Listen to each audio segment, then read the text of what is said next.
అలాగే కర్మార కులాలభ్య కులాల జాతిలోకి చెందినటువంటి వాడు ఒకడు ఆయన ఉన్నాడు. ఆయన నీలకంఠ నయినార్ అంటారు. ఆయన పేరు నీలకంఠుడు. నీలకంఠ నయినారు కుండలు చేసేవాడు. ఆ కుండలు ఎవరికంటే స్వామికి చేసేవాడు. ఆయన ఇక్కడ స్వామికి కూడా అనేక మృత్యుపాత్రికలు వాడతారు కదా, యజ్ఞయాగాదులకు కావలసినటువంటివి. అందుకే ఒక యజ్ఞం జరిగిందంటే అన్ని వృత్తుల వారు ఇన్వాల్వ్ అవుతారు. ఆలయానికి కూడా అన్ని వృత్తుల వారు ఉంటారు.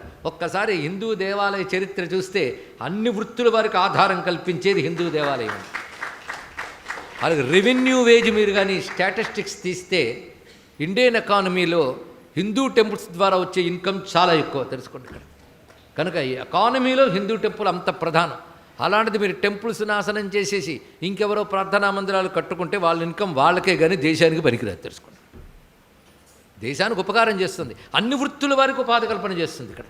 అందుకే ఎవరెవరు ఏ ఏ విధములైన నైపుణ్యాలు వాళ్ళని ఆయా విభాగాల్లో పెడుతుంది, దానికి తగ్గట్టు వాళ్ళని అనుగ్రహిస్తూ ఉంటుంది ఇక్కడ.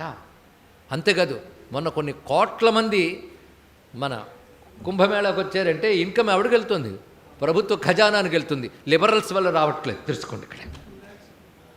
ఎంతెంత మొదటి నుంచి కూడా.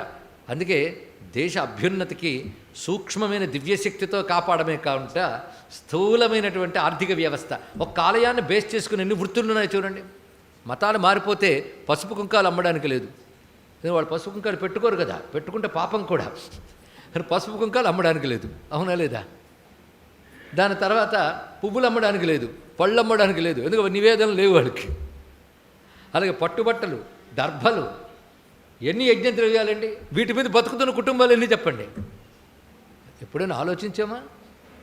ఆఖరికి ఇంకా తెలియదేమో మన సంస్కృతిని దెబ్బతీసి దేశాన్ని నాశనం చేయాలి, ఆలయాల్ని ధ్వంసం చేయాలనుకున్న పాపాత్ములు కూడా కాంట్రాక్టులు మాట్లాడుకుని హిందూ దేవాలయ దగ్గర పూల షాపులు, పళ్ళ షాపులు తెరిపించుకుని అమ్ముకుంటున్నారు. ఉంటూ కూడా దేవాలయం పట్ల ద్రోహ దృష్టి ఉంటుంది. కానీ మాకు కూడు పెట్టే దేవుడి మీద కృతజ్ఞత అయినా ఉండాలని కూడా లేదండి వాళ్ళకి ప్రారంభం. ఇది ఆలోచించవలసిన అంశం ఇక్కడ. దీన్ని బట్టి మన ఆలయాలు అందరినీ పోషిస్తున్నాయో అలాగా